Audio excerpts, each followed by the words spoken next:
Hey Skyfarers, and welcome to Aethercast, the Kharadron Overlords channel and podcast, where today we're talking about some combos, some overlooked stuff that you maybe might not have seen or thought of when going through the book. Everyone's looking at new lists for the new points, new GHB, so I think it's a good time to look at some combos and stuff, give you some inspiration for the building. Joining me for tonight's show, as always, we have our Gunnery Sergeant and Thunderer from Down Under, Mr. Alexander Cron. Hey, yeah, excited to do this topic. Well, that was your idea, Cron. And we've been putting it off for ages because I was too lazy to do the screen share. Fair. And of course, we also have Duarden Prime, Max Bowman. Welcome, Max. Hello. Good to be here. Good to have you, as always. So, before we get into the topic of tonight's show, is there any news? Yes. It's okay to say no. Yes. Oh, yes, Yes. there is. There is a new Ironclad model. Oh, yes. A new I should iPad. prep this. Oh, now I've got to just realise I really should have actually added that to the screen share. No, you just make an Can excuse. we find a picture of it Okay, online? let's bring up Warhammer. Yeah, of course we can. Yeah. So we have a new or two new Games Workshop have models this thing for on the store website, Con, so anniversary.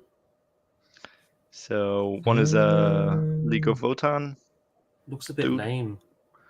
That League of Votan and the guy. other one Is is it? an Admiral.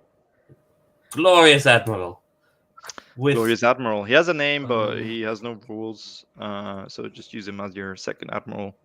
He's two options. One holding a little ironclad because, as with everyone, his flight stand broke, so he needs to carry it around in his hands.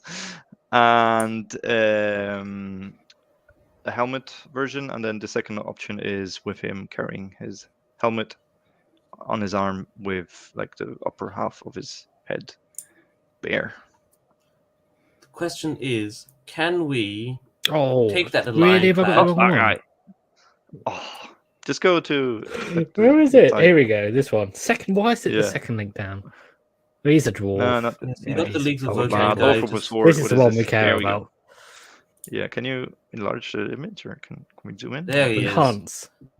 Enhance. Hands.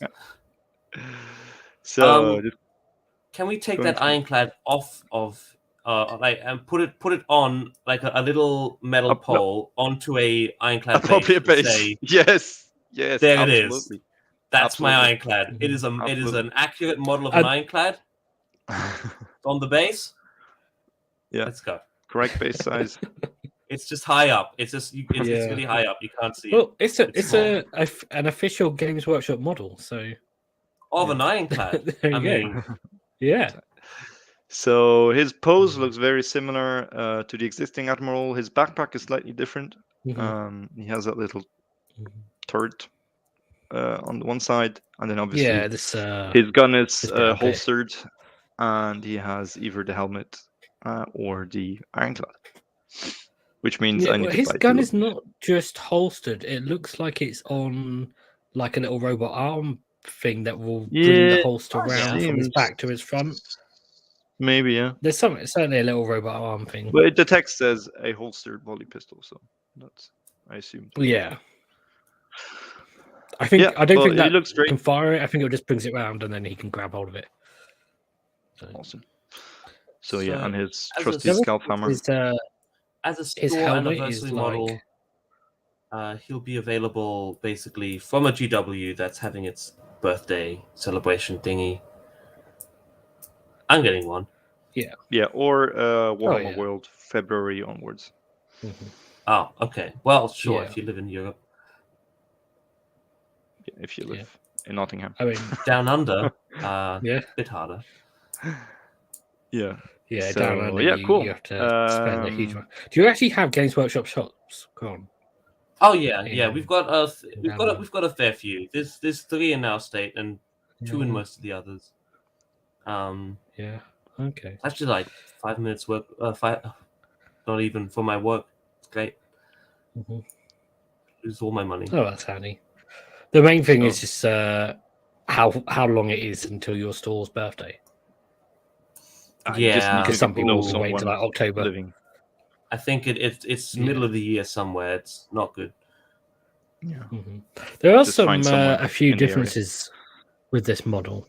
Like this bit on the bottom of the, I don't know The what you call that thing. ancestor image. But a little to what? That's what? Pardon? It's the image of the ancestor. Yeah. I Hmm. just didn't hear what you said. Yeah, that's new. The normal apple doesn't have that, and then the beard is a bit different. Like they've got He these little feels vents like and a stuff. slightly fancier admiral. Yeah. Yes. Which I mean, his hammer's a little bit different as well. It is. Yep. So it Well, yeah. isn't just like it does at first glance. It feels like, oh, it's an admiral, and then they added a boat and changed the backpack a tiny bit. But there's actually quite a few more changes. So that's cool. yeah. It's almost to most like they people, it'll want look two admirals to identically. be a thing. Yes. But you can say one if you do like the non-helmet option, at least then you can say, well, yeah, it's the one without the helmet and the one with the helmet. Like people can spell know what that is. So with us getting a cool. new admiral model, do we think this Mhm. is good omens for getting KO later this year, or bad omens? Like this is your model instead of getting a book, or is this No, we'll get another hero on the book, Yeah. regardless Rumors of are this we're getting model. logistics I mean, this model probably has been designed 2 years ago, Yeah. and they were just Do we waiting think- for an option. Yeah. Do we think that then we're going to get a book? Because there's Seraphon, Cities, and KO. Do you think we're getting a book this year, or do you think we're not? I am 98% sure we will get a book after the release of 10th edition Warhammer 40k in summer, late summer, early autumn. So you think those two books that they've shown are Cities and The first Seraphon? one is Seraphon. We've already seen now outlines and a preview of some dinos, and the next one will be the big release before 40k. Will be a lot of kits for Cities. It's a whole new. We've seen another stuff. article about that. Yeah. So and then KO is just it's a book and a hero. And that's it. The last Age of Sigmar book to be updated. Soulblight after that is the last one. Oh yeah. Because it was the last. I think KO have replaced Stormcast as their like go-to faction to make a hero for. If you think about it, like we also had Jacob Bugmanson and stuff. We had Trekkie, we had Bugmanson. If they want to do a hero for something, they're just like, right, do a KO one. If they need Someone to do in that Warhammer design anyway. team just likes steampunk dwarves. Like, just maybe. I mean, it's steampunk dwarves is a very unique IP. They can rely on. It's like Skaven. It's very unique to Games Workshop. KO. I mean, Stormcast. We've had so many anniversary models, special models. I don't know how many options and versions there are. We've seen with the leaks of the points. There's just like 500 heroes in that book. It's literally 2 pages of Stormcast points and 1 page is heroes. Yeah. But no. He's cool. I'm gonna get him, of course. I haven't actually painted Dagnay yet, so. Dagnay is my second admiral at the moment, but obviously he doesn't look like a admiral that much. And now currently I'm painting Trekkie. Just I don't know. Yeah, he hasn't even been built yet. I came around yesterday. It's like, I should build this and paint it because I'm nearing the point where I have completed my whole Kharadron collection. So these are the last reminders, like Trekkie. Yeah. There's a second Bugmanson somewhere, and then there's Brock. Brock is probably the last one on the list. The most useless hero in the whole book.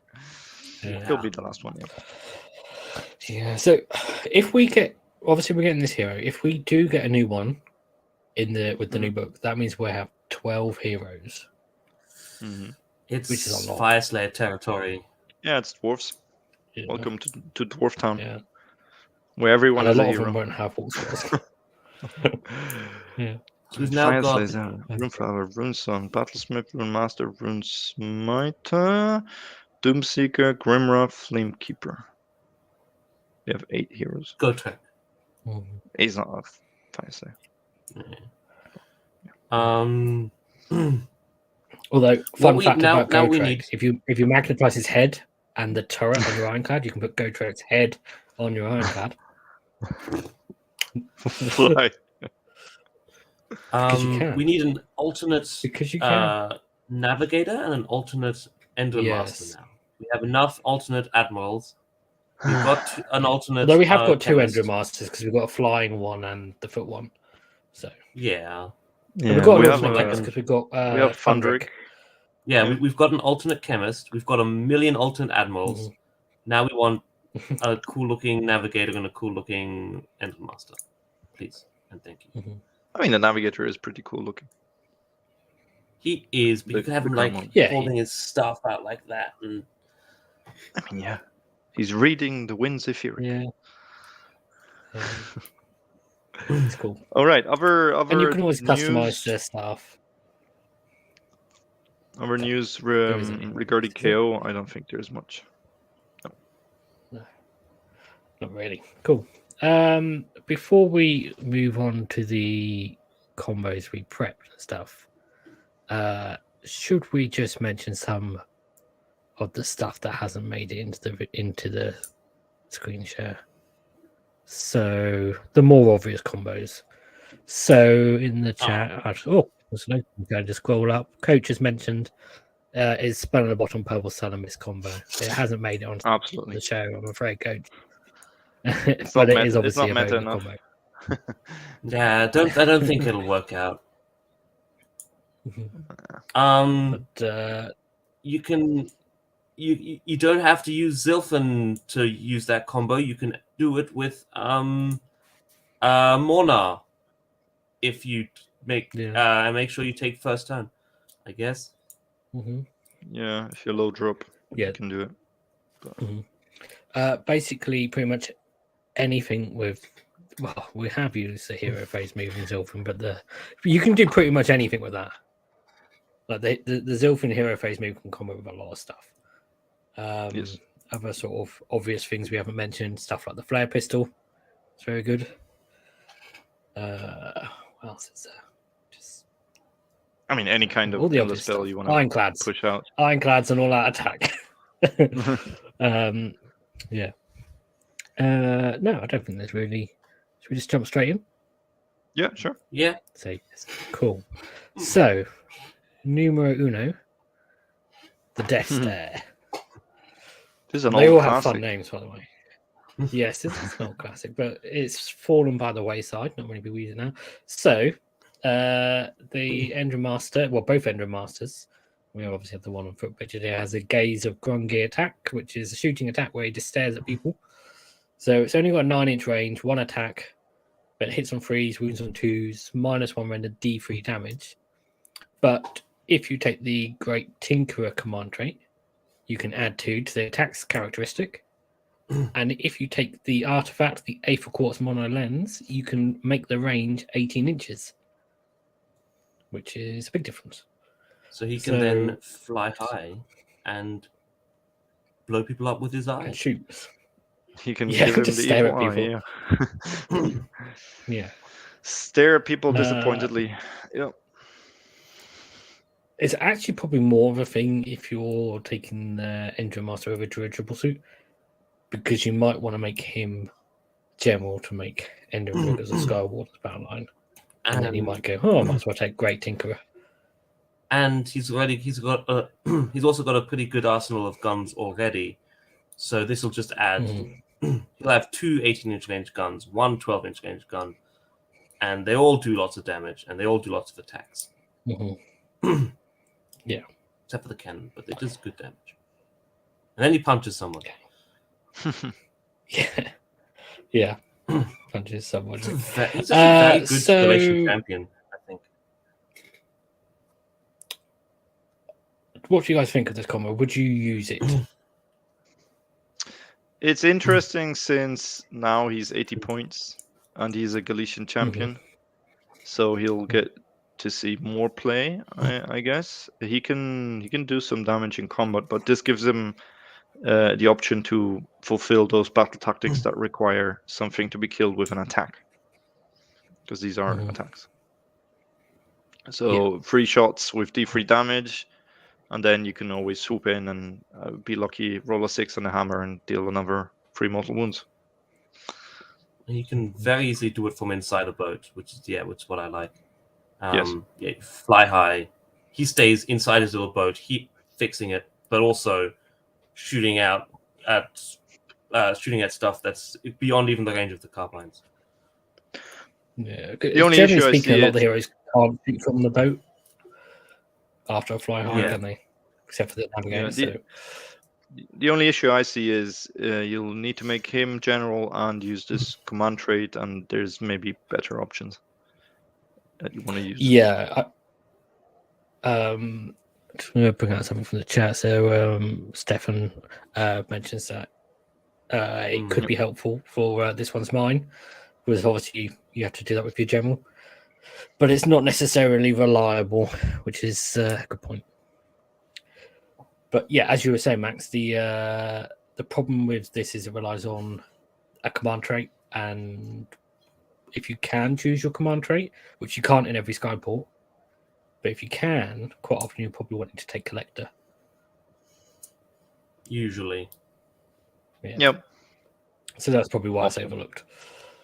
Yes. Or Grudgebearer. I love Grudgebearer. Yeah, Grudgebearer is cool. We'll mention Grudgebearer in a minute. Okay, next. Oh, look at that, Grudgebearer. Ooh. Oh, look at that, an admiral. Yeah. Yeah. So talk softly and carry a big hammer. So the admiral has a half decent hammer already. It's called his Scalp Hammer. 1 inch range, 3 attacks, hits on a 3, 2 to wound, -2 rend, and 3 damage flat. Now he has a ability on his War Scroll where you can add 1 to hit rolls if you target a hero or monster, which means, if he's trying to kill a Galician champion, he's on 2s and 2s, which is very good. If you take the Grudge Bearer command trait, after you finish deploying and your opponent's finished deploying, you can pick an enemy hero on the battlefield, and he gets double damage against attacks that target that hero. So goes from 3 damage to 6 damage. If you also take the Arcane Tome, he becomes a wizard, and he gets access to the spell Flaming Weapon, which casts on a 4+, so very achievable, especially if you cast it from outside of Unbind range, because you deploy in the corner, as you do in KO. And that gives it +1 damage. So he now has a damage 7 weapon. With 3 attacks, so would that... 2s and 2s, -2 rend. So not bad. To get one of them through. +1 damage. Killed 3 Galician happens... champions in one combat phase. Just split his attacks, potentially. Nah, because Grudge Bearer only works on 1. But you could you can put this on a bigger hero, on a monster hero. I mean, 3 attacks with damage 7. If you get 21 2 damage, through, that's 14 damage. That's a lot of monsters are 16 damage. Anyway, so and if not, 16 damage, 16 wounds. He has a 3-up save. Give him a finest hour or something. 2-up save. He has a 3-up bodyguard. He will survive probably, and then in their hero phase, you use the new heroic action and you hit them in their hero phase again with all these all these damage attacks. So why is it 7? Just for people, because I've seen in the chat, G Durfu saying it was 8. No, Age of Sigmar works multiplication before addition. So you double first, so from 3 to 6, and then you add 1. So that's 7. Right. Yep. Yeah. But it's a cool combo. I'd like to try this. The nice thing about Grudge Bearer, it doesn't just only affect the hammer, it also affects the shooting attacks. That becomes a damage 4 pistol that he's got there. Yep. Also true. So why might this one be overlooked, do you think? Can't Yeah, go ahead. because the problem is you can't actually do this in Zilfin. Because Mhm. in Zilfin, your admiral is, if you take an admiral as a general, he's actually forced to take the Zilfin command trait, which is a command point generating thing, I think. Isn't it the use one command ability on his war scroll for free? Oh, no, it that's might be the that, that's a mass scaler. That's the other Okay, yeah. artifact. Then I think the that's nice Zilfin one is scaler. like Yeah, It's yes. where you get it back. Yeah. You get it on a 5+ or something. Yeah, The command useless. point back. But yeah. because it is So- literally only on the one on his war scroll, which he lost half of those.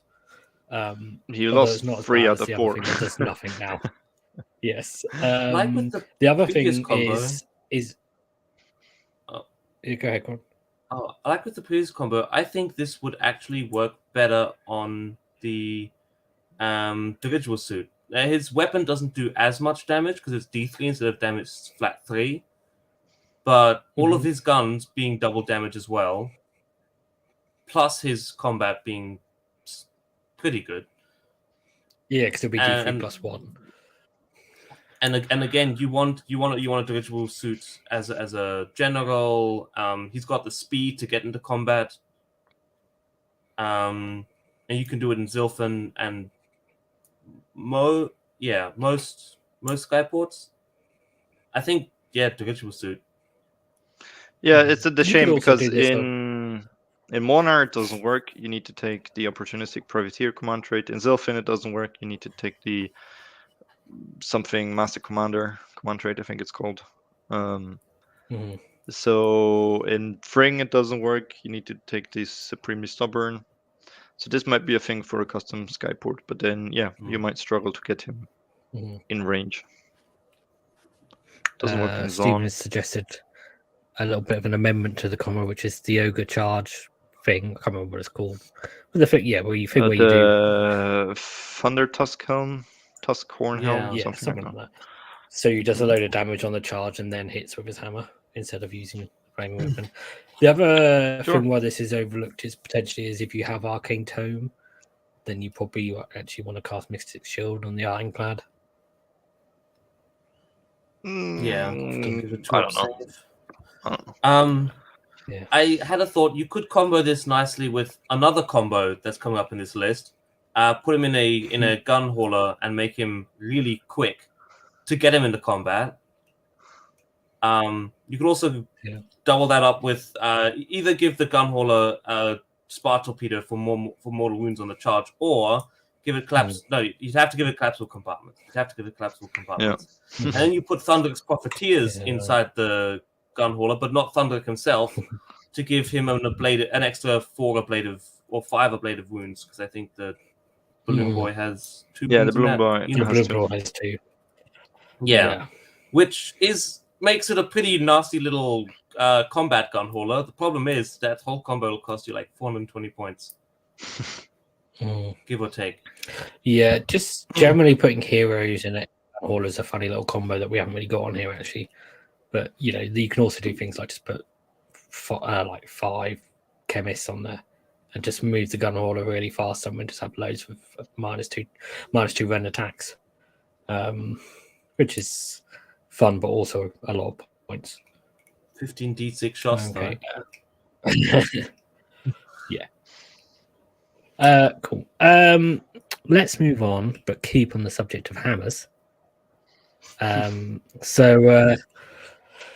be fair, a lot of these melee sort of ones they could work on either of the Ender Masters or the Admiral. But this one's a fun one for Zon. Normally the Ender Master on Foot's hammer is 3 attacks. Sorry, freeze and freeze, -1 rend and D3 damage. If you're in Zon, then you can take an artifact called the Aethersped Hammer, which means you get to add 2 to the attacks characteristic of the melee weapon. So it goes from 3 attacks to 5 attacks. Everything in Zon gets +1 to wound in melee if you charge that turn, which unfortunately doesn't count if they're inside the ship and the ship charges. And then Barracks on heroes can also re-roll hit rolls of 1 against enemy heroes and monsters. Yeah, your freeze and freeze. You could be 2s and 2s by the time you use all out attack, and you get your +1 to wound on the charge, and then re-rolling ones to hit with 5 attacks. And then because you're sending him into combat, you want him to be nice and durable. So the Bear of the Iron Star, which is the barracks on command trait that you have to take, is that when he's slain, the first time he's slain on 2+, to get to heal D3 wounds, and any remaining wounds from that attack sequence are negated. So, yeah, and most importantly, when he hits something on an unmodified 6, he does 3 mortal wounds. So you don't care about +1 to hit, +1 to wound, nothing of this. You care about the reroll ones, 5 attacks, reroll ones. You're gonna have 1 or 2 6s in there if you're lucky. So that's 3 to 6 mortal wounds. I actually played this combo without the command trait in Barrack Zone, and I had times where he dealt like 12 mortal wounds to things, just fighting outside of a boat. Someone charged a boat, you dropped a bomb, and then this little guy swung his hammer, and people just died. So it's pretty cool. Yeah, with 5 attacks, he's pretty reliable. The +1 to wound is just nice when you don't get those 6s. But the trouble is the trouble with the Ending Master is the -1 rend is not as good as -2 with the Admiral or something. But he's kind of better in Zon in the fact that he wounds on a 3, which is not a good thing, but it actually means that he gets a benefit from the ability when he charges, whereas an Admiral already wounds on a 2, so +1 to wound doesn't do anything. I mean, you can always the same with the Ending Master original. Finest Hour him or use his gold. Yeah. And no one expects KO to actually hurt that like this much in combat. Like the last couple of combos have just been like this one guy in a mostly shooting army. The opponent charges because that's what you do against KO. You get them in combat and then you win. And then suddenly this one hero pops out and just smashes you for like 10 damage. And so I must say, I played now a few games with the new GHP and new rule set. Get your admirals in combat. They can do a lot of damage. They're not bad. So I think maybe we'll see a change there. So having 80-point heroes that can smack, it's not bad. Yeah, very good. And so this one being overlooked, do you think it's just because Zon in general is overlooked? I think we'll see a revival of Zon in the new GHP because it has a good trait, it has a good artifact. It helps to get the heroes in combat and makes them better, makes them survivable. So yeah. Wardens are very cheap and right wardens, now. Wardens are cheap wardens. now. Yeah. Mm-hmm. So you I think the main thing that killed off Zon was the change to Cogs. Yeah, Cogs. And maybe the fact you could trade 12. And 12. The unit of 12 was awesome. It just killed everything because it had gold for reroll all hits back in the days. So I guess the general save stacking as well with only -1 rend on the Sky. Yeah, but it's just the amount of attacks you generate. It's not bad. It's not bad. Now you could probably combo it with the Sun to get that -2 rend instead. Yeah, that's a good point. Good point. So yeah, the last 2 ones basically heroes can be good in melee and they can be overlooked because KO players don't realize melee exists. Your opponents don't realize melee exists either. Yes. Okay. The next one, trust Aethermatics, not Superstition. So this is just, it could have been called, so you wanted to cast spells. So you start with a navigator. We haven't actually mentioned on here that the navigator is to get to unbind spells because you probably already know that. You might not realize there's a command trait called Skeptic. So you can add 1 to dispelling and unbinding rolls for the general, which is quite cool. Or you could take him in Barrack Nar, where every hero gets to unbind, and if they can already unbind, they get an extra unbind, and they get +1 to unbinding. So you can have a navigator with +1 to unbind in a couple of different ways. His triumph, or one of his triumphs. One of the trials for a navigator, focus oversight, is that before you make an unbind attempt or a dispel attempt, you can choose to be able to re-roll it. So having a re-roll is very. I don't think there's many armies that actually have re-rolls on this sort of thing. Well, Master of Magic trait. Yeah. Everyone can have it. Oh yeah, that's casting, not for. Is it No, does it also work for unbinding unbinding as and well? dispelling. I believe so. Yeah, but only the Okay. one of the many. Yeah. I believe so. Cool. But of course, then you can also include in your list Voidstone Orb. Maybe you might want to take a Knight Encounter as well, so you can have some automatic unbinds. But you can also take a Quanspine Incarnate and an Arcane Tome, so that whatever the wizard that or the hero that it's bound to becomes a wizard. Where they also then get +1 to casting, dispelling, and unbinding. So if that hero was your navigator, either in Barak Nar or with the Skeptic command trait, then they got +2 to unbinding with a reroll. Where have I seen this combo before? In one of your lists. Yeah, my Although I was the Rumble one list that. had it. Yeah, so they're right. It had one had the You can't take all the Voidstone, the credit. other I was one the one had that suggested +2 Skeptic for reroll. you. It was good, and I played it Yeah. badly because before the FAQ came out, he could unbind twice with heroic willpower. So I would have had 2 unbinds with +2, rerolling 1, and I only played with 1. So shame on me. Where's the Master of Magic? Master of Magic is reroll 1, casting, dispelling, and unbinding, or unbinding. Sorry. Yeah. Stephens mentioned you could also add in a Rune Lord as well. Yeah. I mean, you can your ally slot. You can either stick in a Knight Encounter or Rune Lord. Depends whether you want the consistent. Yeah, you or both. Well, you could have the thing is you could have more, whichever one you like both or more. You could have 2 Knight Encounters or 2 Rune Lords. Can you? It depends whether you want that automatic unbind or the consistent -2 every turn. And he also points out that many casters in the game are very good at casting and have +2 or +3, or can just automatically cast things on a 10 or automatically cast things on a 12. So that's probably some good reasons why this sort of thing is overlooked. It's useful for dispelling endless spells. Mm-hmm. Good for example, your own son when you don't get a double. That's where I use the reroll. It's also Triumph. Yeah. Mm-hmm. It's also worth noting that taking the Quanspine Incarnate to get a buff to unbinding is a big investment, but you're not taking the Quanspine for that. It's like a nice bonus if you're already taking the Incarnate. I mean, yeah, it worked well before the points went up because you had the Incarnate binding people in melee, while you had 2 Ironclads just hovering behind it, shooting it, and whenever spells came around, you just could stop them. Yeah, it's worth noting as well that the Rune Lord we mentioned, the 9 character, the Quanspine, you can't do both of those because you can't take any other allies if you have the Quanspine. Yeah.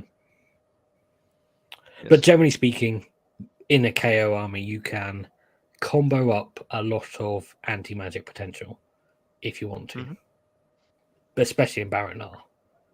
Yeah, but then you're playing Barak Nar. Much else. Yes. Okay. Cool. So, anything else you want to add about general anti-magicness? No, I mean that's it. You get the Voidstone Orb and the Navigator tech. Yeah. Master of Magic's a good addition as well. Good point. Unfortunately, you can't take Arcane Tome and wait. Can you get Master of Magic command trait? Yeah, it's a command trait. So you could take. Yeah, so you can take Arcane Tome and Master of Magic. Yeah. Which is like the number 1 used combo, I think, for heroes. Yeah, not in KO though. Just in other armies. Yeah. And that's mostly because they want to cast spells, not unbind spells. Cool. We're rattling through these quick. We should have done more. Okay, so the next one is the Titanic. Maybe the Unsinkable ship. Spoiler alert, it probably will still sink. unless you keep it Yeah. out of combat. Obviously, an ironclad is generally relatively survivable. 3+ save, 18 wounds. You can add 2 to the wounds if you take the whole plate's engine work. If you have a gun hauler nearby, within 3 inches, you get a 6+ ward. Mhm. If you take Arcane Tome on your list, you can cast Mystic Shield on your ironclad. If you have some Endrin Masters, whether they're on foot or dirigible, you can heal at the start of your hero phase. And as a little bit of a luxury bonus, if you really want to use lots of artifacts, you can also take vent plates if you're worried about someone trying to shoot your ironclad off, maybe with some iron blasters or something. Yeah, especially Then you iron can, blasters. yeah. Then you can make your ironclad -1 to hit for a shooting phase as well. Plus everything else Yeah. within 6 inches of the ship if the chemist is inside the ship. Yeah, so you can fit the so second you ironclad can- in the bubble. Yes. So generally speaking, you can make an ironclad relatively tanky. Yes. Not as tanky as some stuff, Doesn't have a 5-up ward, it'll be a 6-up ward, and it doesn't have 40 wounds like a Mega Gargant, But a 6-up ward on 20 wounds is that's 3 or 4 wounds in Yeah. addition you need to deal. And the ironclad has an Endrin Master on board, so it heals 1 wound. Then you add heroes for healing. Then you add Endrin Riggers for more healing. Then you add their command ability to reroll those, and then you use the Triumph from the Endrin Master to add another one. So you can easily heal. Like and of 10 course, wounds. you get to heal 1 on the ironclad on its own as well. Yeah, that's what I. So that's it's what just I if you meant. keep it alive. So you can easily heal 10 wounds to an ironclad in your hero phase. Yes, very easily. If you manage to keep it alive, then all of a sudden you can be back up to flying high speed. Yes. And think, it pretty much becomes a kill it in 1 turn, or this thing will just keep going. Yeah, some people, they shoot it 1 turn, then you heal back up, and then you just don't shoot it anymore because it's not worth it. You just pump in so many attacks, and you're not killing it. Why bother? Yeah, it's definitely better against shooting than it is probably against melee, because typically with melee there's a lot more stuff where they do mortal wounds. Of course there is mortal wounds on shooting as well. But there is in melee, then you also have the problem where if your opponent gets the double turn, then they just fight it again before you get the chance to heal. Yes, of course. You don't want to get if you get charged in the first turn of a double turn. That's very bad. Well, but that's like that shouldn't be happening. Don't get your ship in combat, or at least don't get it charged for more than 1 unit, because 1 unit you can only shell. Yes. Last word, whatever. But 2 or 3 units, then you made a mistake somewhere. Yeah. Or you're playing against someone I think that can just move everything so fast and then charge everything. everything runs and charges in one particular turn. Yes. Cool. Worth mentioning as well on here that obviously you can, of course, all out defend your ironclad, which obviously should go without saying, but by the time you add Mystic Shield to that +2 to save is very good. Get a 1-up save, yeah. I guess where it falls down in terms of the, if you were to rate the tankiness of stuff in the game, is obviously heroes can get finest hour, best day ever, and the ironclad can't, unfortunately. If we had a hero on ironclad mount, it would be very, very good. Yeah, because then you could heroic recover. Yes. Heroic recover as well, and you do finest hour and. It is awesome. This Titanic build is somewhat comparable to Kragnos. It just can't finest hour once per game. But Kragnos doesn't heal, so yeah, Kragnos does a bit more damage on the charge. He does also do than an ironclad. Yeah. Especially if he no, charges a monster. No, it's pretty survivable. Yeah. Cool. Moving on. What do we have next? So this one is all about slowing down your opponents. So obviously having a navigator, everyone knows what the Aether Storm does. You pick an enemy flying unit in your hero phase that's within 36 inches and visible. I think they need to be visible. Yes. Do they need to be visible? No, I assume they do. Yeah, they need to be and then on visible. a 3+, they are half move until your next hero phase. There is also a thing if you want a 6, you do D3 damage as well. For the purposes of this combo. And We there's really a care about the command heart. trait where you can add 1 to the roll. Yep. So there's, I always forget which way around it is. So I'm assuming you're correct. And the command trait is +1, and the artifact is you can re-roll it. Yeah, one way or the Anyway. other. There's those, both of those things are available, and you can potentially have both. But the other cool thing about Aether Storm is if you have 2 navigators, this stacks.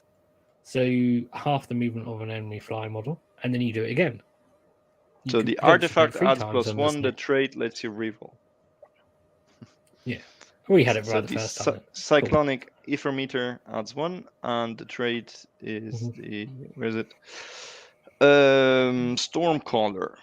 You can reroll the dice. That determines the effect. Corner, yeah. Mhm. So you can take a couple of navigators in a list. That's nothing new. And you can sort of buff it if you want to. But what if you want to half move other stuff that doesn't fly? Well, you've got some options available. Shards of Valagar. It's kind of got a weird thing with the way it moves, where there are 2 spells. Well, there's 1 spell, but there's 2 models. You pick one up and you then place it wholly within 12 inches of the other one. Yes. And then the 2 closest points, you draw a line between them, and anything that line goes over is half move, can't fly, and can't teleport, which is quite cool. There's particularly the can't teleport thing. So you can half move other stuff. Or you can take the Realm Scourge Rupture, which is quite nice in KO because it only moves in one direction. So if you cast it with spell in a bottle, you don't have to worry about your opponent turning it around and throwing it back at you. But anything within 1 inch of it at the end of its move suffers D3 mortal wounds and a half move on a 2+. So that's cool. So if you can half move flying models with your navigators, and then you've got a couple of options to half move stuff that doesn't fly, because you do quite often now come up against armies that don't fly. Yes. Or you can take Ravenak's Gnashing Jaws, which is a very fun combo to add with the navigators, because it has a 3d6 move. But after its move, 1 unit that it's passed over or that is within 1 inch of it, you roll a dice on a 2+. You compare the 3d6 roll you made for its move, not the actual distance it moved, but the roll you made. And you compare that to the movement characteristic, which is the modified movement characteristic of that enemy model. And they basically then suffer the amount of mortal wounds equal to the difference. So if you quarter move something, or bring something down to 1/8 of its movement characteristic with 3 navigators, and then you roll quite well on your 3d6 move, you can do a very large amount of mortal wounds. You also get a reroll on that with that mortal wound. So yes, on the first move, chances are you're going to roll a 10, 11 minus I mean, like a movement of 3. 10.5, isn't it? You're looking at like 7 mortal wounds on average, really. Yeah, and there's a good chance you'll roll a lot more because you have a reroll. So if you roll anything, like if you roll 10 or less on that first move, you're probably going to re-roll it. There's a good chance of getting, 13, 14, and then if they're only movement 3, because there's a lot of stuff that's movement 12. So you half move it twice, it's down to movement 3, and then that could be 10 more wounds. Yep, that's very cool. So obviously there's 3 ending spells there, and you can realistically probably only take 1 unless you take Arcane Tome. So what would be your pick out of those 3?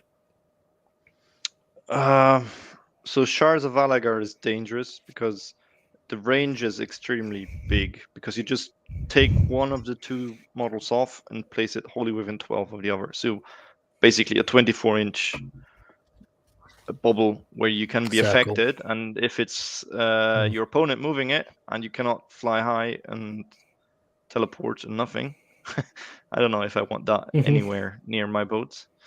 And it's The other cast thing on a is if it's 5, your so it's opponent's easily turn. unbound. Yeah. And Realmscourge Rupture, we've seen this being used. I think in 2020 I even used it with Zilfin, with Matt Thunderers. Barker's a big fan of this. Okay, yeah, it's cool. It moves in one direction. It's not too expensive. I think, what is it, 60 points, 70 points these days. It's on a 2+. It used to be automatic, everyone within 1 inch, and then it would move, and then next hero phase it would continue moving, so they would be affected definitely. Now it's a 2+. Yeah. Maybe there's better. Yeah, with the start of 3.0, a lot of endless spells moved to go a 2+. You know, a lot of the automatic ones, which is fine, but it's annoying as well, especially for KO where you're probably only using it once. Yeah, and Ravnak, same thing. You have a lot of movement for heroes. If those Ravnak's jaws turn back into your boat and affect like one of your heroes, it can easily slay a hero. So yeah, he could be dangerous.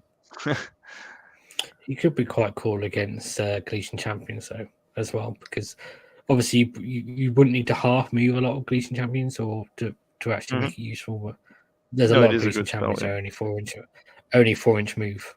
So it's a very interesting spell, yeah. Especially if you have some it's move shenanigans. Yeah. I'm going to say it's a shame, but it's not a shame. It's a shame for KO, but it's also good for the game that it's only one unit you can do on. Because if you could do Ravnak's National Jaws on multiple units, it would be ridiculous. I mean, then it becomes the Darkfire Demon Rift in its first iteration, where you moved it over the entire Lumineth army. All the wizards got like 12 more points on units, and you won the game. It's just stupid. Yep. Yeah. Okay, let's move on. Because halving movement is one thing, but you can also mess with your opponent's charges. And you can do your own little Gandalf moment and say, "You shall not charge," and hold up your staff and grow a big beard before you die. So obviously we've mentioned the Gale Force stave a lot of times on the show in the past. So also known as the fuck you staff. Yes, the fuck you staff. Yeah. So you can basically at the start of your opponent's charge phase, you pick an enemy unit within 12 inches, and that enemy unit is has to half their charge rolls till the end of the phase. No, to the start of your next hero phase actually, which is quite cool. Obviously, it's Baron Mornar only and Navigators only, but it's very good. But they're not the only options to KO to mess with charges. So, one of the more overlooked ammunitions for the Admiral with his new suite of abilities is the Mag Bollers. So once per game, on a 2+, an enemy monster, I think it's a range of 12 inches again. I didn't mention that on this, but an enemy monster is 1d6 charge instead of 2d6 until the end of the opponent's next turn.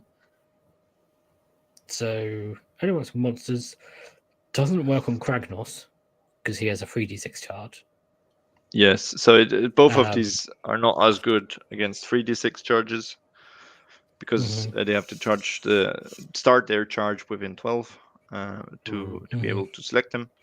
Then the Mag Bollers don't work against 3d charges as it's currently written because it mentions 2d6. The bit odd thing with the Admiral's Mag Bollers is you do it in your shooting phase, and then the opponent gets their turn, their movement phase, and then the charge phase. So there's a big chance they move within 3 inches of you, and then the charge is a 1d6. But that already puts it on a 3+ success rate. If you redeploy after they moved, and you manage to roll more than a 4 plus on your redeploy, you're safe. Because there's no way they can make that 7-inch charge with a 1d6. So that's basically the trick. Mark bolus and then redeploy on a 4 plus, you're safe. So it's a bit of a weird choice. You need to be within 12. You do it at the start of the shooting phase. You're not sure. Maybe I just shoot the monster dead. So it's like a fail-safe option. I don't know. Difficult. Stephen has mentioned in the chat that Galeful stuff is only for the charge. But yeah, I was misreading what I've read. I don't know why it says that. Maybe I meant to add that to something else. I probably meant to add it to something, a different ability. Yeah, it literally does just last that charge phase. But Classic then yes, classic. Well, at least everything on there appears to be spelled correctly. There's also another call action you can add, which is it's kind of a nice to have if you're already taking this hero. If you're allying in a Knight Incanter already for his automatic unbind, his spell called Spirit Storm to cast on a 7, enemy units within 18 inches of him -1 to run and charge until your next hero phase. So it's not enemy units within 18 inches of him when he casts a spell. It's just a bubble, an aura. Yep. So if they're half charge already, and then you -1 to the charge as well, that just adds. They just combine together to make it even harder for your opponent. So that was kind of okay. It's not amazing, but you know, if you're in Barrett more now already, it might be worth trying. It's like that's an extra nice bonus if you take an Incanter. You get the auto unbind. It's the main reason you take him, and then be like, what if I cast that spell as well, and then half a charge or something. And of course, we've put these on 2 different slides, but there's no reason why you can't combine the half charging stuff and the half movement stuff in the same list. Yeah, that's Barak Molnar.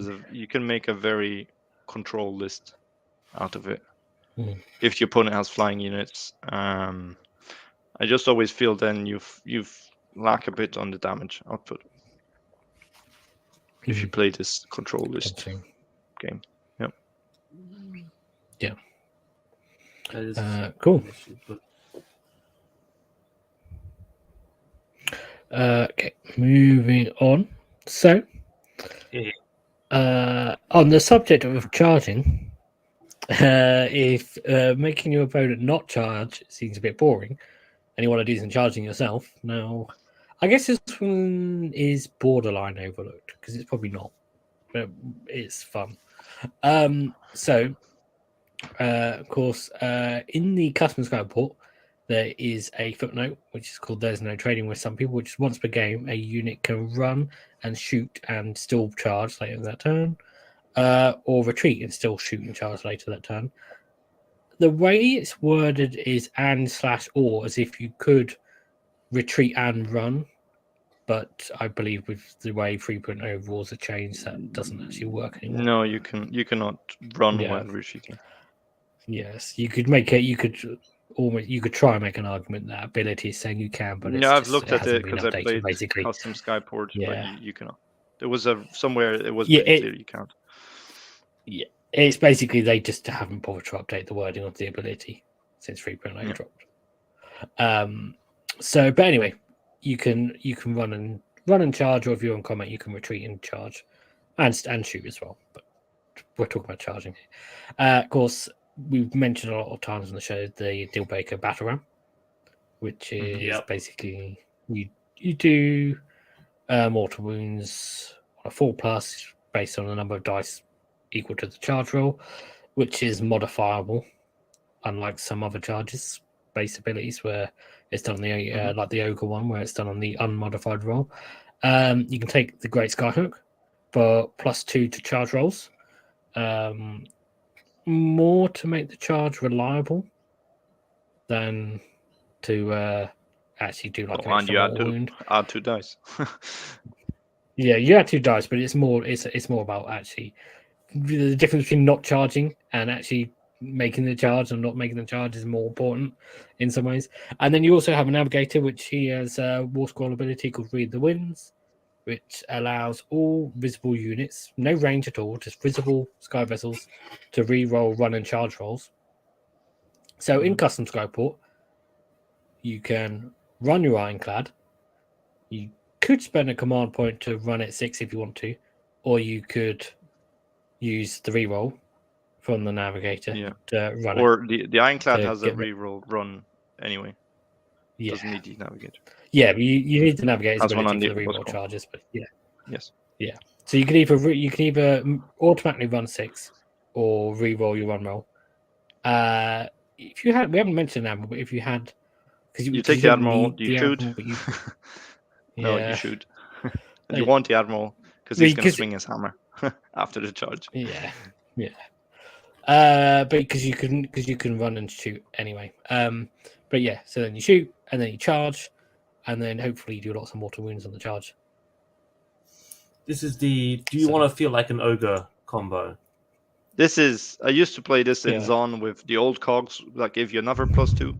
So the Ironclad had a +4 on the charge. You rammed something, and then the Endrin Master that we mentioned before with all his attacks. Then you drop bombs, and then he swung his hammer. Then usually his stuff was dead. But now the combo is nice because you can run, then Admiral lets you shoot the Ironclad at the cost of all-out attack because you can only do 1 command point, but still. Then you charge your 7 charge. You could even add more movement through a Triumph from the Navigator. So you have a base move 10 plus d6 from the Navigator. Then you run auto 6 with a command point. Then you shoot, and then you charge with a +2, rerollable. So you can get places without flying high easily. You can get around the all-out attack. If you find some damn terrain, just use that. Take D3 mortal wounds on Ironclad, whatever. +1 to hit until the next hero phase. Yeah, perhaps. Yeah. Well, I mean, if you do it in custom Skyport, you don't need the Admiral for because you can run and run and shoot and run and charge with the footnote. Stefan's mentioned you can also do this in Zilfin, which of course you can because the hero phase move or fly high means you can get very close to your opponent and basically have a 3-inch charge if you want to. It does have an interesting question which I'll put to you guys. If you were 3 inches away, if you only rolled a 3 inches for your charge, which you wouldn't be able to do if you had the Skyhook, it would be a 5, wouldn't it? Or you could roll a 4 if you roll double ones. But yeah, if you had would you still charge in? I guess that depends on what you've got in the boat. Re-roll the charge and then charge. Yes, that's where you have the re-roll charge on the Navigator. And you get a 7 plus 2, you get the 9, and you deal 4 or 5 more wounds. You drop a bomb for another 1 or 2, and then the Admiral swings. Okay, so I guess the question is more: how low does your charge have to be to use a re-roll? To fail it. What? If it's less than a 7, I'll re-roll it. If it's less than a 7, you re-roll before modification. That's the average. Before the Skyhook, Before. So with the Skyhook, it's a 9, and I can fly high with a 9, so I always get in. Usually. Yeah. I need a 7 rerollable. I failed it, but it's doable usually. Yeah. I guess one of the reasons this is potentially overlooked is, well, particularly in Zilfin, it can be easily overlooked by Buoyancy Aid. Because the hero phase fly high with Buoyancy Aid is very good. Buoyancy Aid you only need if you take 20 Arcanauts. If you take 10 Thunders, if you take 10 Thunders, you can't play 20 Thunders. You cannot play 20 take 20 Thunders. You take 10. Ain't nobody got points for that. Well, I can for those points I can get an Ironclad, and that will do much more. The 20 Thunders will sit an objective and hold it. 20 Arcanauts and an Admiral will do that easily. The 20 Thunders will do it. The other thing is, I mean, I like the Arcanaut models; they're pretty stylish. But the other thing is the last word. There's a lot of competing things for engine works on an Ironclad, isn't there? So yeah, that's an argument for Zilfin. You get 2 Adrian works. Yeah. When I take Zilfin and take 2 engine works, I usually go 1 with Last Word and 1 with Battle Ram. But I don't usually give it the Great Skyhook. I don't think it just doesn't. It's good for the charge, but when you shoot someone with a Great Skyhook, it's just. Now it's less good because you cannot shoot the 6 damage, 6 wound heroes. Usually. Yeah. So it's less good now. Yes. Another thing to note with this actually is this footnote. There is a way to get this in other Skyports. You can't do it in Barrack Zilfin because you need an Admiral, and there's a command trait that lets you pick an extra footnote. So you can pick this footnote in Urbaz. What's Skyports? In Urbaz? Is that like the only one? Because pretty much every other one means an Admiral. Yeah, it's literally just Urbaz. Yeah. This is those Urbaz strats. But then you need to take the Urbaz enhancement. Oh, you do. The Breath of Mulgrim. Yeah, you can't take the Battle Ram in Urbaz. Yes. You can. Unless you cannot unless Warlord.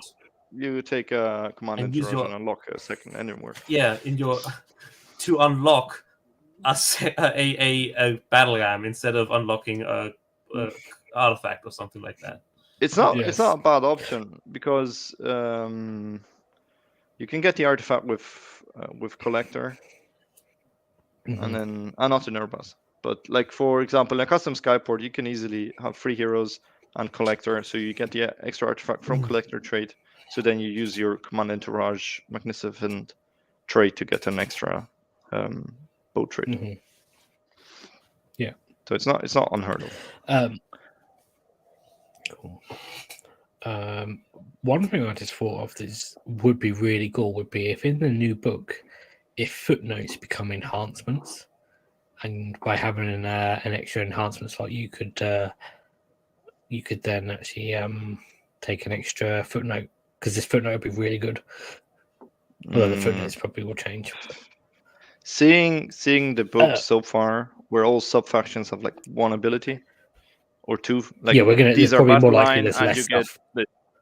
So Zilfin will be run 6. The thing is, I secretly want the book to have loads of stuff in it because it gives us loads of content to talk about. It will be less restrictions from sub factions, so it will not have. You need to take this trait. You'll need to take this. Blah blah blah, and the sub faction will just be a flavor. Zon will be add +1 to hit and wound for charges, and Skywarden's a battle line. I don't know, something like that. Oh, I hope Zilfin will get one thing will be the hero phase movement though. We need to keep that. I don't know. I think it'll go away. Don't know. Might go away. To answer Veritas Templars question in the chat, isn't Breath of Morgrim only for gun haulers? And the answer, I believe, is no. No, it's just the first the first Barrack Urbaz Sky vessel to receive a great engine work must be given the Breath of Morgrim. Yeah. The thing is gun haulers people put it on a gun hauler.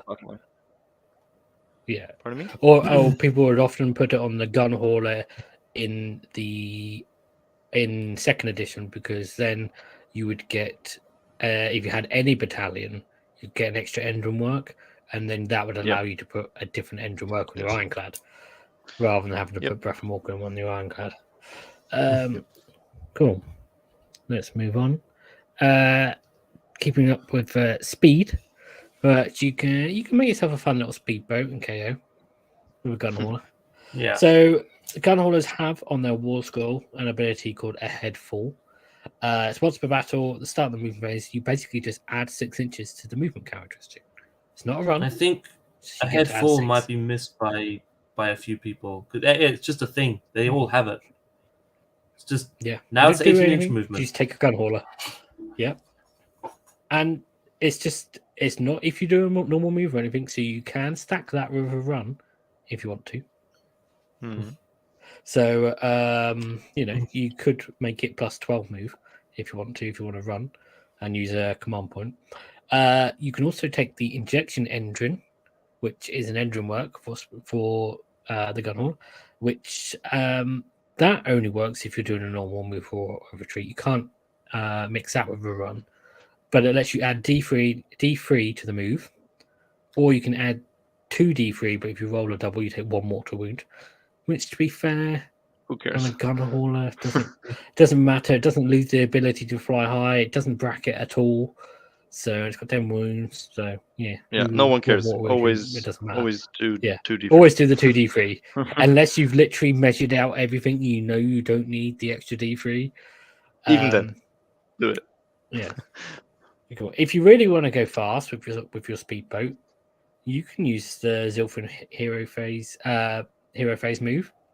Now, a head full won't work in your hero phase, but of course, the injection engine can work, and you can run in your hero phase. I haven't done the maths, but you can move a gun hauler very far, very, very, very, You can very fly far. 9 inches away, and then in your movement phase, you can fly 18 inches or even more. Yeah. Plus, Well, even if you don't do any fly highs, like you could just move it really far. And of course, in Zilfin, when you run, you always run 6 in the movement phase, not if you do a run in the hero phase. If you run in the hero phase, you still have to roll. But yeah, you can get very, very far with a gun hauler. This is an old trick. This a head full. Yeah. So you have an 18-inch move, and then you put the spar torpedo on the boat. People usually screen 9 inches for fly high. Then you have this little boat. You can just fly 18 inches next to the enemy hero, charge him on the 2+ D6 mortal wounds, and then drop a bomb on a 4+ D3 mortal wounds, and usually that kills him. Yeah, the thing is here is all of these are the things for getting like the absolute maximum speed on the gun hauler, but realistically, you don't need the injection engine because by the time you've done a head full, you probably don't need it. So you can also combo this with the collapsible compartments. Put one of those really fighty admirals or engine masters in, jump over their screen, then hit someone really hard with it. Yeah. Or the spar torpedo, or the navigator, and add D6 move. Yeah. Also, is really good for a barge to enemy lines kind of battle tactic, which doesn't exist anymore. Yeah, it doesn't exist. Really good for a desiccate enemy lands battle tactic, which you can do with a fly high. Yeah. Okay. Well, maybe not if they've zoned you out a little bit, but sure. Yeah, you can make a gun hauler extremely fast. Gun haulers are quick, and they can get places on count as 2. The other thing is they have a very small base compared to an ironclad, so they can fit in spaces that other stuff can't, which is quite cool. Okay, but overlooked on this one probably because why? Other than getting onto an objective, which you can quite often do with fly high anyway. No, actually, you can get objectives which are screened out, but they count as 2. Yes. So I think the best use is really they count if you want to models. get somewhere, fly over, and then do the spar torpedo charge. But it will cost you an engine work, which usually you put on the ironclad. Or if you've got compartments and you're delivering some heroes. Yeah. Some fighty heroes like an admiral or something. Okay. Let's move on. Perhaps also overlooked because gun holders keep with the ironclads usually for the ward. So you can make gun haulers fast, but you can also make ironclads fast. Now, call this one Riders of the Storm because of an ability we mentioned. So the Navigator, one of the triumphs they have is called Ride the Storm. So basically, when you use the Aether Storm ability, which is the one we mentioned earlier, to half move flying model, you can add D6 inches to the move characteristic of the boat he's in, and you can also reroll run and charge rolls for the boat. So, unfortunately, you can't actually do that unless there's a enemy flying model within 36 inches. But if there is, it's very good. No, but the D6 you can always wait. No, because it's all prefaced on when you use the Aetherstorm ability. Are you sure? I think it only Doubting lets myself you now. use. Oh, I got it here. Nav League, Give it Focus up. Seeker side, blah blah blah. Ride a storm once per battle. Before a friendly for navigator that is in a sky vessel garrison uses the Aetherstorm ability, you can say that they will ride a storm. If you do so, add D6. Yeah, so oh, interesting. if you don't I'll use take the it from- Aetherstorm ability, you haven't done it before you use the ability, have you? And for the ability, do I need to pick a unit first? Probably. I guess so. Navigator. Well, Aetherstorm. anyway, In your face, you can add pick D6 one enemy inches. unit. Yeah, but if there's no flying enemy unit, you can't use it. Yeah, but there's a good chance there is. And this is best case scenario. So if you use the Aetherstorm ability, and then you also get to reroll run and charge rolls and add D6 inches to the movement characteristic of the Ironclad. Obviously, in Zilfin, the hero phase move, I need to explain that. If you take an Admiral in Zilfin, or just take an Admiral, his command ability, you can use it to start the shooting phase, and you can shoot even though you ran. In Zilfin, of course, you automatically run 6 if you want. If you take the command trait for a navigator called Ride the Winds, you get to add 3 inches to the move of a sky vessel if you're in the garrison. And if you take the Magnificent Omniscope engine work, you get to add 2 inches to the movement of the Ironclad as well. So you have a 10-inch move standard. You can add 5 inches just from those last 2 things. If you run, you get to add 6 inches. And then you can also add D6 inches from Ride the Storm. And you can also move in the hero phase, where you get all of these buffs as well, except for the fact you have to roll for your run roll, but you'll get to re-roll that. So you'll be moving 21 plus D6 D6 twice. Wait, 21? Where do you get 21? It's 15 plus D6. 15 plus So the 6. first one is 15 plus 2 D6, and the second one is 21 plus D6. Because the first one you had to roll the run roll. Yeah. The So hero this phase is one you had to run. especially good if you overload your Ironclad, but don't want to spend enhancement for buoyancy 8, because then you half a move first. So 5 inches. Then you add another 5, so you're back to 10, and then you can move or add the D6 or 2D6. So actually, it lets you move 20 Arcanauts pretty fast forward. Or you could do it with two boats. So one can do it with this, and one can do it with the hero fly high. It's also Yeah, really which I good just for- realised is infinitely better than a combo that we have later coming up. Oh well. And one thing about this is you probably it gets you around screening really well as well. Like if your opponent, measures all his 9-inch screens, make sure you can't fly high because that's how Ironclads move. And then you do this and just run up 3 inches away from him wherever. Yeah, but the thing is really with Ride the Storm is you need a flying unit to do it. That's interesting. Yes. I think although this is best case scenario. Like these are all the buffs you can use. You don't have to use all of these. Like you can get away without some of them. Like just adding 3 inches to the move of an Ironclad with Ride the Winds is pretty good on its own.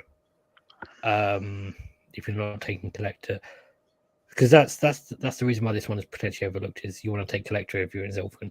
But if you're half move on your Ironclad, you go down to 5 inches. You add 3 inches, you go back up to 8, and then use a hero phase move. Then you're moving 16, which is more than the Ironclad normally moves anyway. And 16-inch move on the size tables we have now are still pretty good, and that's without adding in any runs, which is 6 plus D6 rerollable. I think and what you do is Magnificent Omniscope. one ironclad with buoyancy 8 and overloaded, so it can fly high in the hero phase. And the other ironclad you overload with all these buffs, and you still move like 20 inches forward.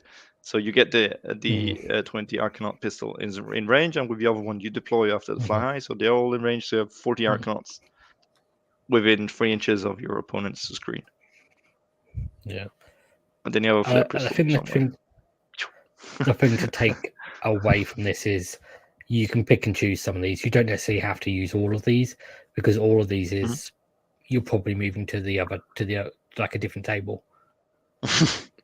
But it's insane movement. If you do all of these, then you're not overloaded. But you can pick and choose, and Ride the Storm is not particularly reliable. So, but it is also really handy if you can do it. That extra D6, because instead of in Zilfin, when you add all of these buffs, you basically get them twice because they add to your movement characteristics. And that's too much. That's why you do it one with one boat and the other with the other boat, so you get both boats like in their face with everyone inside. But they're both really cool. And I've used Ride the Winds personally, and of course I've used Ride the Storm. Ride the Storm has got me out of jail against Lumineth once because I couldn't fly high because they shot me with Sentinels. But then it got me into range of those Sentinels, and then I shot them back, which won me the game. Ride the Winds is I put in a list before because I knew there was going to be battle lines drawn in the pack, so that was handy. I quite often forget about the Admiral's command ability to run and shoot. Yep. Yeah. Well, shoot after you. I think because yes, I think the problem with that is that you can't stack it with all-out attack. Because so when I played that custom Skyport with the Incarnate, I could use the footnote on one ironclad to run and shoot or retreat and shoot, and the Admiral's ability on the other one. So I never need to fly high, actually. I could get both boats in range of whatever is behind the screen by just running them and shooting them both. One with the Admiral, one with the footnote. Yeah, I think a lot of opponents know about fly high and how to zone out. And even if they don't know what fly high does, as soon as you say you have to be 9 inches away as a teleport, they know how to zone out teleports. Yes. So, but yeah, you can make your ironclads fast. Is basically what we're saying. Cool. Moving on to our last combo, which yes, it's not as good as possibly the combo we just said, because basically what it allows you to do is the same thing but more complicated. This one is nothing to be expected. It's like your opponent is not going to know what's happening when you do this. Yes, it's also this is Johnny janky. Yes, this is big brain. This is your narrative pick because you are literally using the exact letter of the rules to do something janky. So the Soul Screen Bridge are only in the spell picked for tonight's show, despite all of the. Well, no, wait. We know we've mentioned 3 before this. Ignore that. Mentioned a couple, But this is the only one that's really central to anything. So Soul Screen Bridge, cast on a 6. You set it up wholly within 24 inches of the caster, which we'll come back to in a minute. Because normally that means you can set up the second one 24 inches away. And then you set up one of them really close to you because at the start of your movement phase, one unit wholly within 6 inches of the bridge can cross the bridge, and you remove them from the table, set them up wholly within 6 inches of the other one. So just as a basic combo there, well, it's not combo, but the basic thing is you basically get 30 inches of range because you put one in front of you and the other one's 24 inches away, and then you go to the other side of it, wholly within 6. So 30 inches, you have to be 9 inches away from the opponent, though. So it's like a fly high, basically. Yes. And you can't move afterwards, and you can't cross the bridge more than once in a phase. However, if you do it with a boat, because you can only move one unit across, but the stuff inside a boat doesn't count as doing what the boat does. So if a boat charges an enemy unit in zone, the units inside don't count as having charged. But by the same token, that restriction means that when you cross the bridge, the boat counts as having crossed the bridge, but nothing inside does. And because it's not a fly high, they can all get out of the boat afterwards. So it's 30 inches, 9 inches away, and then you get out within 6 inches to 3 inches away. And then thanks to the FAQ, the most recent FAQ we had, which inexplicably says that units can move after they've got out of the boat, they then get to move as well, which is, to be honest, is going to be 4 inches because they're footprints. But if you weren't 3 inches away, you probably are now.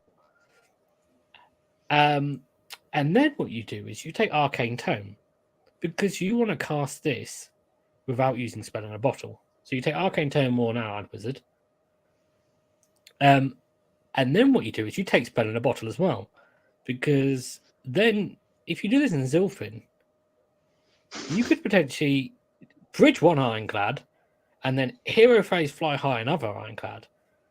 And then you can cast the Purple Sun, because what you'll do is the boat that goes over the bridge will have 20 Arcanauts in it, or 20 Thunderers, or a big unit that you want to shoot a load of stuff with. So you want to give them extra rend with a spell bottle. You take some Admirals as well, and you can basically have 2 Zilfin Hero Phase moves, which is fun. And then the nice extra little bit 20 of Arcanauts. Yeah. The nice extra little bit is, if we go right back to the thing where we said about where you set them both up wholly within 24 inches the caster is, if you Hero Phase move with your one Ironclad and you have a Hero of Arcane Tome inside that ship, then you basically then have 48-inch range for the bridge. Which means you can get Arcanauts up to like 72-inch threat range or something ridiculous. Because it's, you measure the 24 inches from both sides of that Ironclad, basically. And then an extra 6 inches on either side of that for the stuff that crosses it to be. So the trouble with this is it eats up a lot of points. It does. Well, Because you can get all this. Yes. But not the flare pistol then, because you either need a 100-point wizard, which we can't have. So you need the Arcane Tome, and that is your slot for the slot for the thing. What I add, Stefan is saying it's 48 inches plus the base size of the Ironclad. It's plus not twice both of those twice the base size. 6 inches twice. Both of those bridges have a 6 inch wholly within 6 inch range, so it's 48 plus the base size plus 12 plus then your Ironclad, you get basically 6 inches of stuff getting out of the boat plus another 4-inch move, so it's 48 plus 12 plus 7 plus 4. Is that everything? 61 plus your shooting range, so 70 inches on Arcanauts. So the table next to you. Yep. Yes. It's a fun thing, but it's a lot of points investment, and if you don't get the bridge off, it's a bit meh. In order to getting that bridge off. If you don't get the bridge off, but yes. But it's a cool thing. You can fit in 2 Ironclads in Zilfin with a couple of Admirals. Flare pistol, I can't remember if we managed to put flare pistol in. Yeah, the thing is, we had 5 heroes, and it works with a frigate and 10 Thunderers, and then Ironclad with 20 Arcanauts. You could do that, and have the Thunderers with special weapons and get them in range this way. Yeah, there's a couple of different options, depending on how many heroes, how much extra other stuff you want. Because there is also a way of doing it with 3 Admirals. You'd be a with lot the of Thunderers. drops. Yeah, you always You'll give a lot of drops for this. be yeah. You need. However many units you have. Yeah. Yes. Actually, But it's fun. yeah, It's cool. it's a fun thing to do. But Definitely it's actually, I overlooked. think the problem with this is, yes, it's overlooked unless you watch Aethercast, because if I get a chance, I will mention the bridge. It's not as good as what we just mentioned before, because what it basically allows you to do is not 2 hero phase moves, but the same thing that a hero phase move lets you do, which is move a ship somewhere and then get units out, which is very good for Gleason champions to get them onto objectives, or to get 20 Arcanauts or some Thunderers out or something and give them buffs and shoot stuff, and not be more than 9 inches away.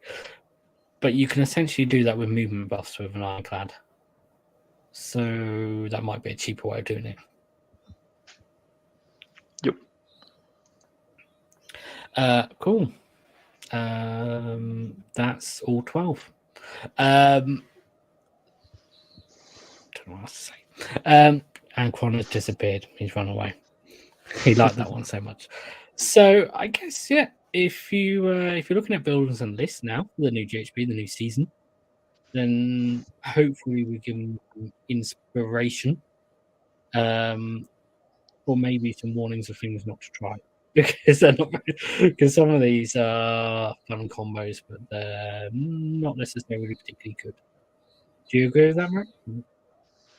I think you don't always need to take like the full roster of stacks that we mentioned, but you can take a few little combos, and it's a nice way. And as I mentioned, in the new GHB, you want some fighty heroes for some battle tactics, so it's not a bad thing to look at.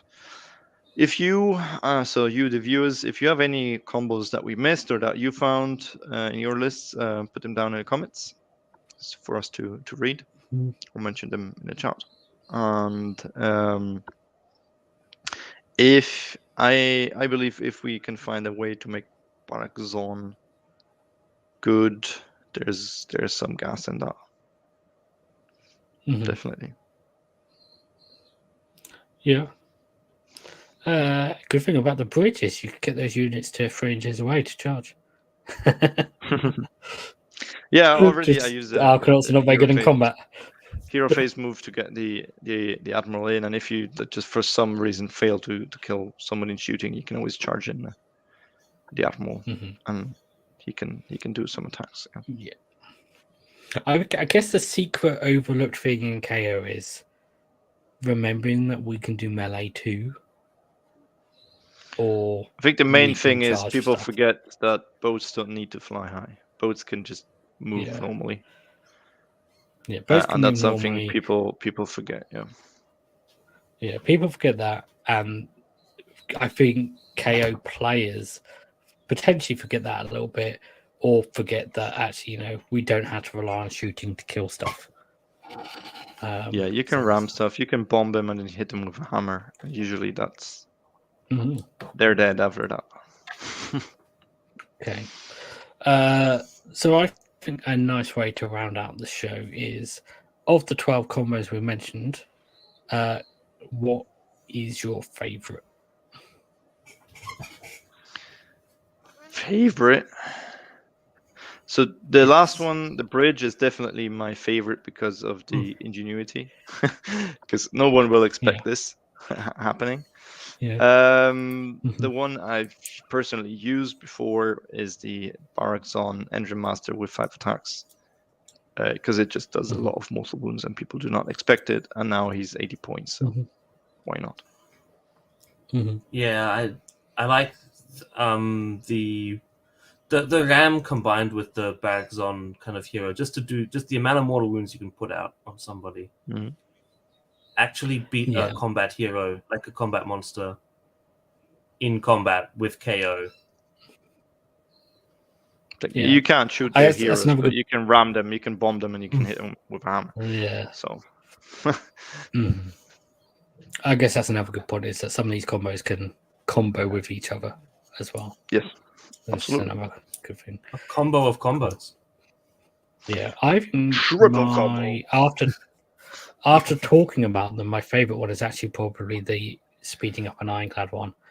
I like the idea of basically 2 units of 20 Arcanauts being buffed up and delivered, and I think that will work in a more reliable way than the bridge.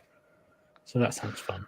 Probably, yeah. I've And written two that Ironclads list is always a good maybe when, like half a year ago, and I called it Speedboat, Yeah. and it's still in my app somewhere. I never played it. thing. But Yeah. yeah, I think So it was maybe that's based on something. the idea of Tom Lyons using this NashCon in one of his 2 Yeah. lists. The whole movement shenanigans, yeah. So Yeah. yeah, Although I think he need only to did it review with it. one Yeah. Ironclad.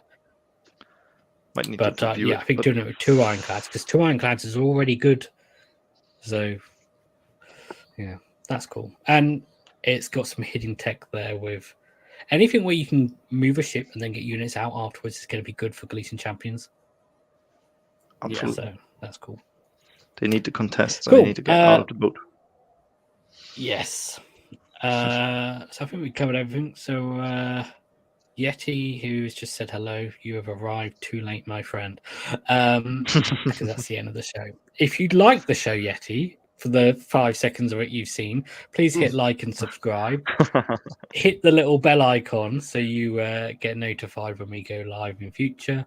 We have if you other want to get shows some for you to cool, watch on the channel if you'd like. yes, yeah, go watch some of our other shows.